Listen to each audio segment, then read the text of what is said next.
بسم الله الرحمن الرحيم. اهلا بيكم على قناه صحبه الكروشيه. معاكم سلوى الفحام، ويسعدني دايما متابعتكم لينا على القناه، واتمنى ان شاء الله دايما نقدم لكم كل جديد ومفيد. النهارده ان شاء الله هنعمل مع بعض القلب ده. بسيط جدا وسهل، وان شاء الله يعجبكم ويكون له افاده عندكم باذن الله. انا اشتغلت النموذج ده الحقيقه بخيط اليزا ديفا، بس ان شاء الله حابه اشتغل معاكم دلوقتي بخيط تاني متوسط السمك كده شويه، عشان بس نشوف الحجم، وعشان في التصوير يكون اوضح. نبدا كده ان شاء الله. طبعا انت هتستخدمي اي خيط، اي خيط هيمشي الحال مفيش مشكله، والابره طبعا المناسبه ليه. انا هنا هشتغل خيط زي ما قلت لكم متوسط السمك، وابره مقاس 6. تمام. هعمل عقده بدايه اول حاجه، ونعمل 11 سلسله. اوكي، 1 2 3 4 5 6 7 8 9 10 11. وهرتفع سلسله، وهشتغل في السلسله التانية دي غرزه حشو، وفي كل سلسله هبتدي اشتغل غرزه حشو. نعد مع بعض: 2 3 4 5 6 7 8 9 10. في آخر غرزة هنعمل غرزة حشو. تمام كده بقى عندنا 11 غرزة حشو. تمام.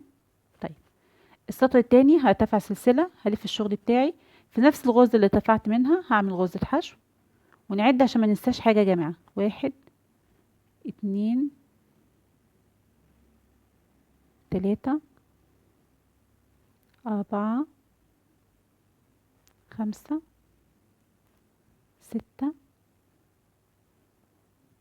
7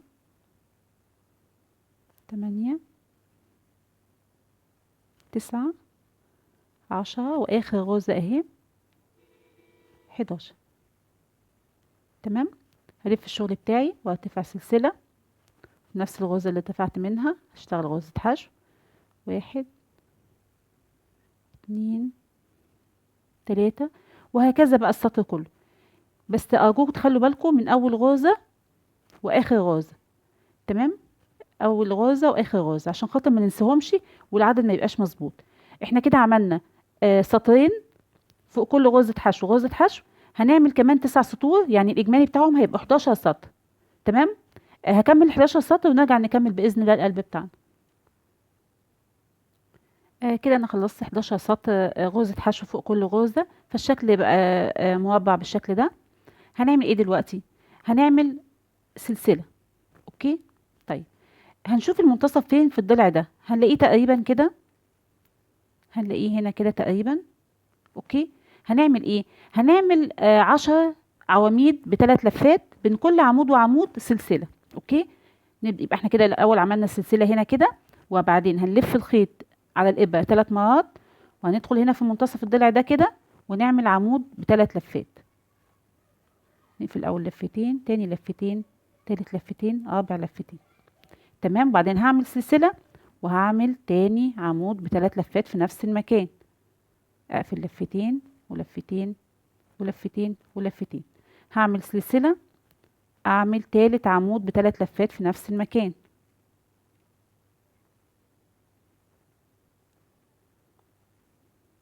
نعمل سلسلة وتاني عمود ب3 لفات، هلف 3 لفات على الإبرة، هدخل في نفس المكان هنا، هسحب الخيط، هقفل أول لفتين، تاني لفتين، تالت لفتين، ورابع آخر لفتين، وأعمل سلسلة. أوكي. احنا كده عملنا كام عمود يا جماعة؟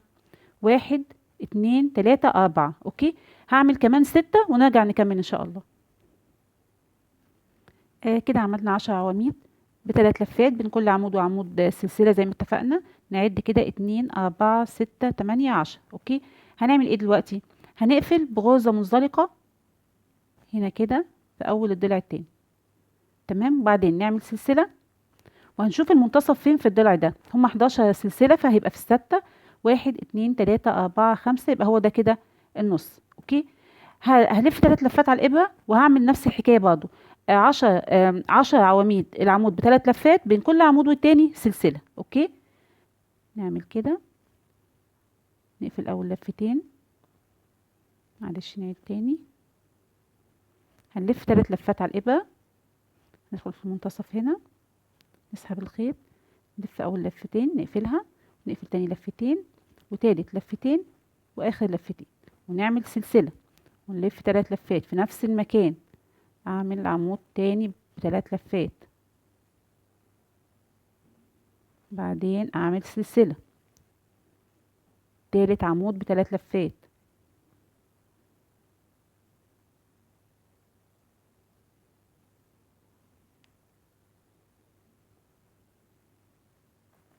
تلات لفات، ندخل هنا ونسحب اول 2، تاني 2، تالت 2، واخر 2، سلسلة، وهكذا.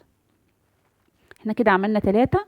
اوكي، فاضل لنا 7 عواميد. هنعمل 7 عواميد ب3 لفات في نفس المكان، ونرجع نكمل ان شاء الله. تمام، كده عملنا ال10 عواميد التانيين، نعدهم سوا: 2 4 6 8 10. اوكي، هقفل بغرزة منزلقة هنا كده. تمام، طيب، يبقى احنا كده خلصنا شكل القلب مبدئيا. ناقص بقى نزينه كده من الاطار الخارجي بتاعه. هنعمل ايه؟ هنرتفع 3 سلسلة، 1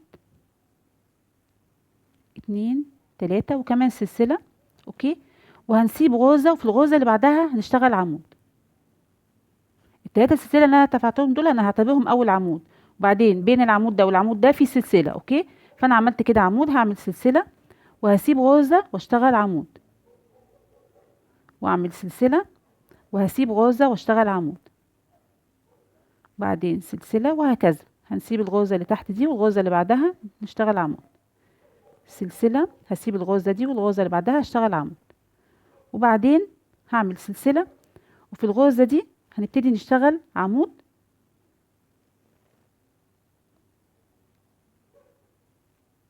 سلسلة، وعمود في نفس المكان. تمام، بعدين نرجع نكمل تاني، نعمل سلسلة، هنسيب سلسلة من تحت ونعمل عمود، بعدين سلسلة، هنسيب غرزة من تحت ونعمل عمود، وهكذا. هنكمل لغاية هنا كده. اوكي، ونرجع نكمل سوا. تمام. تمام، كده وصلنا هنا لل10 عواميد اللي احنا اشتغلناهم. هنشتغل ايه دلوقتي؟ هنعمل برضو سلسلة، وبين كل عمود وعمود هنشتغل 2 عمود. يعني كده هعمل عمود، عمود كمان، وبعدين سلسلة، وبعدين بين العمودين اللي بعدهم هنشتغل 2 عمود، وبعدين سلسلة، وهكذا. هنا 1 2 سلسلة، 1 2 سلسلة، وهكذا. يبقى احنا دلوقتي بين كل عمودين بنشتغل عمودين، وبينهم وبعدين سلسلة، عمودين، سلسلة. خلص الجزء ده كده لغاية هنا، ونرجع نشوف هنعمل ايه في منتصف هنا القلب. ماشي. انا وصلت كده للعمودين اللي هم قبل العمود، يعني الاخراني من هنا، والعمود الاخراني من هنا، والعمود الاولاني من هنا، بس لسه في عمودين كده هنشتغل فيهم اهو.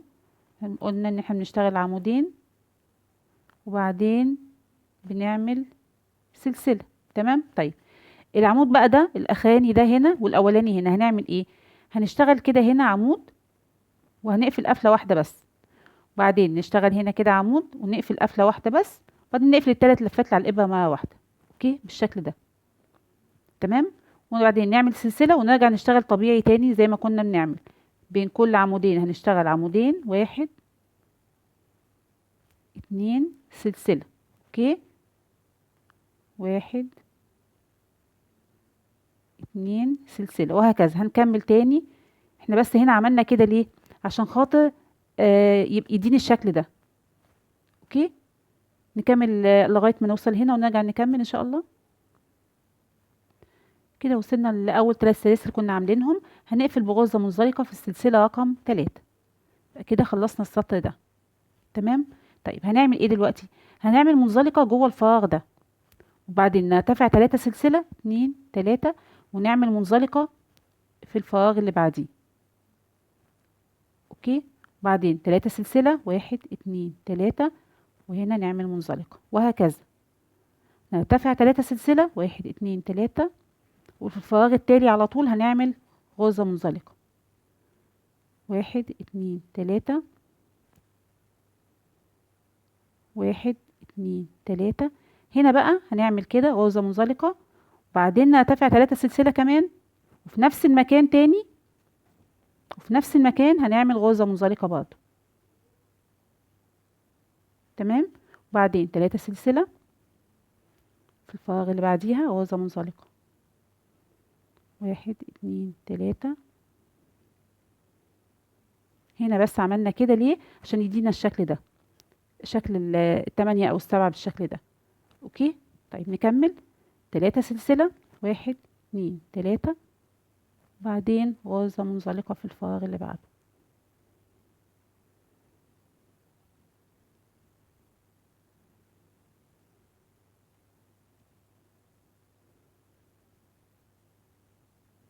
واحد 2 3، هنا غرزة منزلقة، 1 2 3، الفراغ اللي بين العمودين، 1 2 3، الفراغ اللي بين العمودين، وهكذا. اوكي، وده عشان بس يدينا شكل جمالي شوية للقلب كده بالشكل ده. نكمل بقى الجزء ده كده، نكمل الجزء ده كده، ونرجع نقفل السطر ده بإذن الله. كده خلصنا القلب بتاعنا اهو، بعد ما عملناه وزيناه من الأطراف. شايفين شكله جميل قد ايه؟